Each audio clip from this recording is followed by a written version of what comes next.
You think you know about World War I armies? Think again.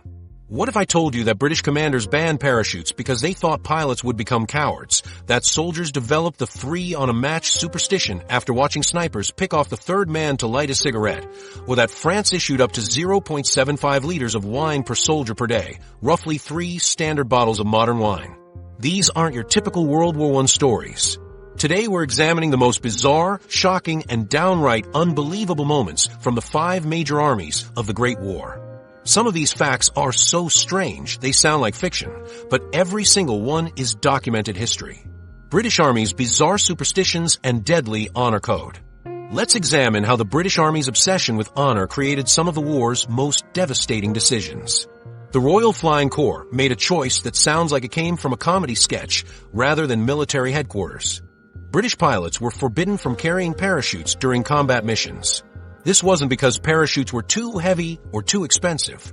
The Air Board's reasoning was that having an escape option would make pilots cowardly and encourage them to abandon perfectly good aircraft that could still make it back to base. No parachutes were issued until late 1918, meaning thousands of aviators died in crashes they could have survived. British commanders preferred dead heroes to living pilots who might retreat. This rigid honor-over-survival mentality infected every level of the British military. Soldiers developed their own elaborate superstition systems to cope with the absurdity. The three-on-a-match belief became widespread after soldiers noticed that lighting 3 cigarettes from one match gave enemy snipers enough time to spot and target the third man. Others insisted on wearing the same unwashed socks for weeks, believing clean socks would bring death. Some units performed pre-battle rituals that involved passing around photographs of sweethearts exactly 7 times while reciting made-up Latin phrases.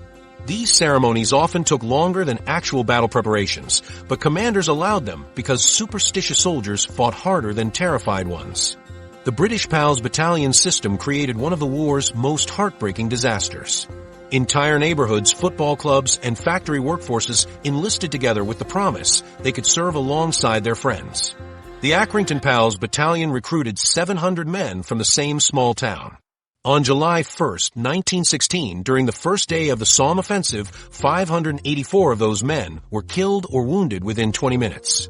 The town of Accrington lost nearly every male between the ages of 18 and 35 in less than half an hour, with entire streets of families receiving death telegrams on the same day. British equipment failures reached levels that bordered on criminal negligence. Gas masks presented a deadly problem where early models fogged up so severely that soldiers wearing them became completely blind within minutes. Many troops chose to risk poison gas exposure rather than stumble around unable to see enemy attacks. The masks also had a tendency to slip during combat, creating gaps that let in the very gases they were supposed to filter out. Silent raids became a desperate British specialty that sounds absurd but actually worked. Soldiers would remove their heavy boots and crawl across no man's land wearing only socks or barefoot. These missions required men to slither through mud, barbed wire, and corpses without making any sound. Some successful raids involved 50 men crawling 200 yards in complete silence, cutting through German wire with hand tools, and returning with prisoners. The technique was so effective that German sentries often couldn't detect British soldiers until they were already inside the trenches. Field Punishment Number 1 represented British military discipline at its most medieval. Soldiers guilty of minor infractions were shackled to wheels for hours in view of enemy fire, a punishment that caused lasting nerve damage. The practice continued even after military doctors reported that extended periods in this position caused permanent damage to soldiers' bodies. British cavalry charges persisted with shocking stubbornness well into 1917, long after machine guns had proven that horses couldn't survive modern warfare. The Cavalry Brigade at High Wood in September 1916 saw 150 mounted soldiers charge directly into German machine gun positions. Within minutes, nearly every horse was dead, and most riders were casualties. Yet, British commanders continued planning mounted attacks, convinced that the psychological impact of charging horses would break enemy morale. Shell shock statistics reveal the British Army's cruel contradiction regarding mental health. British soldiers suffered shell shock at rates nearly double those of French or German troops, with over 80,000 documented cases. Yet the British military executed more of their own soldiers for cowardice and desertion than any other army in the war. Many men shot for cowardice were actually suffering from what we now recognize as severe PTSD. Medical officers who tried to diagnose shell shock were often overruled by commanders who insisted that British soldiers didn't break down mentally. The result was that traumatized men were either shot by firing squads or sent back to the front lines without treatment. Trench foot became such an epidemic that some British units reported more casualties from foot rot than from enemy action. The condition occurred when soldiers' feet remained wet and cold for extended periods, causing tissue to decay while still attached to the body. In severe cases, toes and entire sections of feet would turn black and fall off. Some battalions had over 30% of their men incapacitated by trench foot at any given time. Military doctors eventually realized that rotating dry socks and whale oil treatments could prevent the condition, but supply shortages meant many units went months without clean, dry footwear. The ban on Tommy cookers created one final absurd hardship for British soldiers. These small portable stoves allowed troops to heat food and water, but commanders discovered that enemy snipers could spot the tiny flames from hundreds of yards away. Rather than develop better camouflage or safer heating methods, British command simply banned hot food at the front lines. Soldiers spent months eating cold bully beef, hardtack biscuits, and lukewarm tea. Some troops tried to heat food using body heat or by leaving tins in sunny spots, but these methods rarely worked in the cold, wet trenches. The irony was that German soldiers had similar portable stoves but used them with better concealment techniques, meaning they enjoyed hot meals while British soldiers shivered over cold rations just a few hundred yards away. While the British struggled with their rigid honor codes and equipment failures, their French allies were developing their own unique approach to maintaining soldier morale. French Army's wine rations and mutiny madness. The French Army took an approach to soldier morale that would make modern military planners question their sanity. French troops received up to 0.75 liters of wine daily by the war's end, starting from an initial quarter-liter ration. This wasn't table wine either. The military-issued wine often reached alcohol levels of 12 to 15%, meaning French soldiers were consuming more alcohol daily than most people drink in a week. The reasoning was simple. Drunk soldiers complained less about dying in trenches. The practice became so essential to French military operations that wine supply lines received the same priority as ammunition shipments. French military doctrine became obsessed with aggressive tactics to an almost religious degree. The army's cult of the offensive mentality emphasized direct assaults and bayonet charges, even in the face of modern weaponry. This belief in the decisive power of close combat led to specialized training programs that treated hand-to-hand fighting with scientific precision. Soldiers spent months mastering techniques they would use for perhaps 30 seconds in actual combat if they survived long enough to engage in close fighting. French punishment methods reached levels of psychological cruelty that bordered on torture. Commanders dealing with mutinous soldiers would force them to dig their own graves in elaborate detail, complete with proper dimensions and headstone placement. The condemned men would spend hours or even days preparing their burial sites before mock executions that stopped just short of actual firing. Guards would load rifles with blanks, march prisoners to freshly dug graves, and go through complete execution procedures before revealing the deception. Some soldiers endured this process multiple times as punishment for repeat offenses. The psychological impact often proved more devastating than actual punishment, with many men preferring real execution to repeated mock deaths. French experiments with armored vehicles produced disasters that sound like engineering comedy sketches. Military designers created armored cars so heavy they sank into mud within minutes of deployment.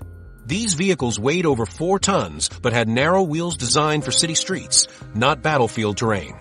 During field tests, the machines became stuck before traveling 100 meters. Crews tried pulling these contraptions out with teams of horses, but the cars were so heavy that multiple horses died from exhaustion. Some armored cars required 20 men to push them across flat ground, making them slower than walking infantry. Engineers kept adding more armor to protect crews, making the vehicles even heavier and more useless. Trench art became a French military obsession that defied all logic about battlefield priorities. Soldiers created elaborate sculptures from spent shell casings while battles raged around them. French troops carved intricate designs into artillery shells, fashioned decorative items from bullet casings, and built furniture from weapons debris. Some men spent entire days creating art pieces instead of maintaining equipment or preparing defenses. Units competed to create the most elaborate sculptures, with soldiers trading food rations for artistic materials. Officers initially tried to stop this practice, but discovered that artistic soldiers had better morale and lower desertion rates. Eventually, the military officially encouraged trench art, providing tools and materials for creative projects. Some trenches resembled art galleries more than military positions, with carved sculptures lining walkways and decorated shells displayed like museum pieces. French commanders desperate for any advantage turned to fortune tellers and mediums for military planning guidance. General headquarters employed professional psychics to predict enemy movements and choose attack timing. These consultants charged substantial fees for reading tarot cards, interpreting crystal balls, and conducting seances with dead generals. Some major offensives were planned around astrological charts and supernatural visions rather than intelligence reports. Military meetings included psychics alongside tactical experts, with mediums given equal voice in strategic decisions. One famous fortune teller convinced French command to attack during a solar eclipse, claiming celestial alignment would guarantee victory. The resulting battle was a complete disaster, but commanders continued consulting psychics throughout the war. French supply logistics included provisions that would scandalize modern military operations. Mobile brothels followed French units to front lines with official military support and protection. These establishments operated under military supervision, with medical officers conducting regular health inspections and commanders setting operating schedules. The brothels traveled in converted trucks and established operations near headquarters positions. Military police provided security and regulated access, treating brothel visits like any other military service. Supply lines included contraceptives, perfumes, and cosmetics alongside ammunition and food. Medical corps allocated significant resources to treating diseases contracted in these establishments, creating a bizarre healthcare specialty within military medicine. The French military chose uniform colors based on psychological theory rather than practical camouflage considerations. Designers selected horizon blue because color experts claimed it looked optimistic and would boost soldier morale. The reasoning was that cheerful-looking troops would fight more aggressively and inspire civilian confidence. Unfortunately, horizon blue stood out dramatically against most battlefield backgrounds, making French soldiers perfect targets for enemy snipers. The color was especially visible against brown mud, green vegetation, and gray concrete, essentially highlighting French positions for German gunners. Military studies showed that horizon blue uniforms increased casualty rates by an estimated 15% compared to more neutral colors. Yet French command refused to change uniform colors because they believed appearance affected fighting spirit more than survival rates. French military discipline statistics reveal the army's brutal approach to maintaining order. France executed 918 soldiers for desertion, the highest rate among major armies during the war. French courts martial operated with minimal legal protection for accused soldiers, often conducting trials that lasted less than an hour. Many executions were carried out within days of alleged offenses, with no appeal process or legal representation. The high execution rate reflected French command's belief that harsh punishment would prevent widespread mutiny, but it actually increased resentment and contributed to the massive French army mutinies of 1917 that nearly collapsed the entire military effort. While French soldiers dealt with wine rations and fortune-telling generals, their German opponents were developing their own peculiar methods of coping with trench warfare. German armies' teddy bears and underground cities. German engineering prowess created underground complexes that transformed trench warfare into something resembling subterranean cities. These elaborate defensive positions extended 30 feet below ground level and included electric lighting systems powered by generators. German soldiers furnished these spaces with tables, chairs, beds, and even artwork salvaged from destroyed buildings. Some underground facilities featured concert halls where military bands performed classical music during bombardments. The largest underground complex near Messines included separate rooms for officers, enlisted men, medical facilities, and ammunition storage. Engineers installed ventilation systems that allowed hundreds of men to live underground for weeks without surfacing. These cities included kitchens with proper stoves, sleeping quarters with individual bunks, and meeting rooms for tactical planning. Some facilities even had libraries stocked with books and newspapers from home. The construction required thousands of hours of labor, with soldiers digging and reinforcing tunnels while battles raged overhead. Stormtrooper training programs pushed German soldiers through exercises that killed more trainees than many actual battles. Training instructors required recruits to practice grenade throwing in confined bunkers using live explosives. These exercises aimed to prepare soldiers for close-quarters trench fighting, but instructors used real grenades in spaces barely large enough for the explosions.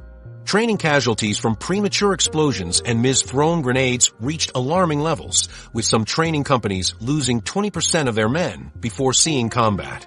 Recruits practiced advancing through narrow trenches while instructors threw live grenades behind them, forcing soldiers to move quickly or face real explosions. The training also included exercises where soldiers had to defuse unexploded grenades under time pressure, resulting in frequent accidents when nervous recruits made mistakes. Medical officers assigned to training facilities treated more severe injuries than many field hospitals, dealing with burns, shrapnel wounds, and hearing loss from training explosions. German military bureaucracy reached obsessive levels that turned record-keeping into an art form. Soldiers maintained detailed logs documenting everything from ammunition consumption to personal hygiene issues. Medical officers required each man to report weekly lice counts, recording exact numbers of parasites found on individual soldiers. These records tracked lice populations across entire units, creating statistical databases that served no apparent military purpose. German clerks documented how many times each soldier wrote letters home, what food items they consumed daily, and even how many hours they spent sleeping. Some units maintained records of soldiers' bathroom habits, tracking frequency and duration of toilet visits. The paperwork requirements became so extensive that some soldiers spent more time writing reports than fighting. Companies employed full-time clerks whose only job involved documenting activities that had no strategic value. German flamethrower experiments produced weapons that posed greater danger to their operators than to enemy soldiers. Early flamethrower designs had a fatal flaw where fuel lines would rupture during operation, covering the operator in burning liquid. German records show that flamethrower units suffered higher casualty rates from equipment malfunctions than from enemy fire.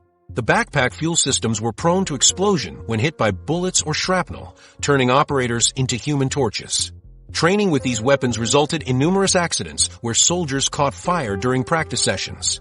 Some flamethrower operators refused to use the weapons after witnessing teammates burn to death from equipment failures. German engineers kept modifying the design, but each improvement created new problems that proved equally deadly. Christmas truces continued throughout the war despite official prohibitions from German command. German soldiers initiated these unofficial ceasefires by singing Christmas carols loud enough for enemy troops to hear. During these truces, soldiers exchanged family photographs, sharing pictures of wives, children, and parents with enemy troops. Some German units prepared small gifts like carved wooden toys or baked goods to trade with British and French soldiers. These exchanges lasted anywhere from a few hours to several days, with soldiers from opposing armies playing football games in no man's land. German officers who discovered these truces faced court-martial proceedings, but soldiers continued organizing them in secret. The practice became so widespread that German command issued specific orders threatening execution for anyone participating in unauthorized truces. German military units officially adopted stray dogs found wandering near battlefields, giving these animals military ranks and ration cards. These war dogs received formal enlistment papers and official identification tags with their assigned ranks and unit numbers. Some dogs achieved promotions based on their service records, with a few reaching the equivalent of sergeant rank. German supply officers allocated food rations for these animals, treating them as legitimate military personnel for logistical purposes. The dogs served various functions, including message delivery, sentry duty, and companionship for isolated soldiers. Military veterinarians provided official medical care for these animals, using supplies and medications intended for human soldiers. Several war dogs received military decorations for distinguished service, with formal ceremonies recognizing their contributions to unit operations. German camouflage efforts included constructing fake trees from steel and concrete that required weeks to install and fooled absolutely no one. These artificial trees were designed to hide observation posts and sniper positions, but they stood out dramatically against natural vegetation. The construction process involved teams of engineers working for days to install single fake trees, making more noise than artillery bombardments. German soldiers complained that these steel trees looked obviously artificial from hundreds of yards away, alerting enemy forces to hidden positions. The fake trees were painted in colors that didn't match surrounding vegetation, and rust stains made them even more conspicuous. Enemy artillery targeted these obvious fake trees specifically, turning them into death traps for German observers. German elastic defense strategy created confusion, so severe that German soldiers regularly shot at their own retreating units. This defensive system involved multiple lines of trenches with planned withdrawals to stronger positions, but soldiers often couldn't distinguish between authorized retreats and enemy breakthroughs. German units fired on their own men who were following orders to fall back to secondary positions. After the Marne, Chief of Staff Helmuth von Moltke allegedly told Kaiser Wilhelm, "Magstatt wir haben den Krieg verloren," signaling the failure of the Schlieffen Plan and the beginning of Germany's strategic difficulties. By late 1914, supply shortages due to economic collapse forced German soldiers to scavenge equipment from both friend and foe. The situation became so desperate that German trenches became more appealing than advancing into combat, with soldiers refusing orders to leave their comfortable underground positions. While German engineering created impressive defensive systems, their Eastern allies faced even more catastrophic Russian army's barefoot marches and mystical madness. The Russian army's logistical failures reached levels that transformed basic military operations into survival ordeals. Russian soldiers marched hundreds of miles without boots, a reality that sounds impossible but happened regularly throughout the war. The Russian army simply couldn't supply footwear to its massive forces, leaving entire regiments to trek across frozen ground barefoot. These marches weren't short distances either. Soldiers walked from training camps to front lines, covering 300 to 500 miles with nothing protecting their feet except strips of cloth when they could find them. Some men wrapped their feet in paper from letters home, while others used pieces of their uniforms as makeshift protection. The Russian supply system prioritized ammunition and food over basic clothing, meaning boots ranked as luxury items rather than essential equipment. Medical officers reported that some 1.8 million Russian troops suffered frostbite during the war, with infected foot wounds disabling more soldiers than enemy bullets during winter campaigns. Entire battalions arrived at battle positions with half their men unable to walk properly due to foot injuries sustained during these brutal marches. The collapse of traditional military order led Russian soldiers to embrace mysticism and superstition as coping mechanisms for unprecedented losses. Spiritualism rose dramatically as soldiers sought comfort from the constant death surrounding them, with entire units conducting seances to communicate with fallen comrades. Russian trenches became centers of supernatural activity, where soldiers claimed to receive messages from dead relatives guiding them through battles. Orthodox priests found themselves overwhelmed by requests for protective charms, blessed medallions, and religious ceremonies that promised divine protection from bullets and shells. Some Russian units refused to attack without elaborate blessing rituals that could last for hours, treating spiritual preparation as more important than tactical planning. Equipment shortages reached levels that turned Russian soldiers into scavengers during active combat. Officers regularly instructed their men to collect rifles from fallen comrades rather than expecting proper weapon supplies from military stores. This meant Russian soldiers entered battles knowing they might need to crawl across corpse-filled battlefields to find functioning firearms. Some men went into combat completely unarmed, waiting for casualties to provide them with weapons. The practice created a grotesque economy where Russian soldiers competed for rifles from their own dead teammates. Ammunition shortages compounded this problem, with soldiers limited to specific numbers of bullets regardless of combat duration. Some Russian units received 10 rounds per man for battles that lasted days, forcing extreme conservation of ammunition. Russian military experiments with specially distilled alcohol produced a substance called battle vodka that caused more problems than it solved. Military chemists created this enhanced alcohol believing it would eliminate fear and increase soldier aggression during combat. The battle vodka contained nearly twice the alcohol content of regular vodka, plus added stimulants that were supposed to boost courage and energy levels. Russian commanders distributed this substance before major attacks, expecting their men to charge enemy positions with chemically enhanced bravery. Instead, most soldiers became severely intoxicated and unable to follow basic commands or handle weapons safely. Some units became so drunk they fired on their own positions or wandered away from battlefields entirely. Medical officers reported numerous cases of alcohol poisoning from battle vodka consumption, with some soldiers requiring emergency treatment before seeing any combat. Orthodox priests conducted elaborate weapon blessing ceremonies that treated artillery shells like religious artifacts requiring divine intervention. These rituals involved priests sprinkling holy water on rifles, machine guns, and artillery pieces while reciting prayers for divine protection and victory. The ceremonies for artillery shells were particularly elaborate, with priests performing full baptism rituals on explosive devices. Soldiers lined up with their weapons for individual blessings, creating long ceremonial processions that lasted hours. Some units spent entire days on weapon blessing ceremonies rather than training or preparing defensive positions. Russian soldiers believed blessed weapons would fire more accurately and cause greater damage to enemy forces. Russian commanders employed professional astrologers to determine optimal timing for military offensives, scheduling major attacks based on celestial events rather than strategic considerations. These astrologers analyzed star charts, planetary alignments, and lunar phases to identify supposedly favorable conditions for military operations. Russian attacks were delayed or accelerated depending on astrological predictions about cosmic influences on battlefield outcomes. This practice led to offensives launched during terrible weather conditions because astrologers claimed celestial alignments overrode environmental factors.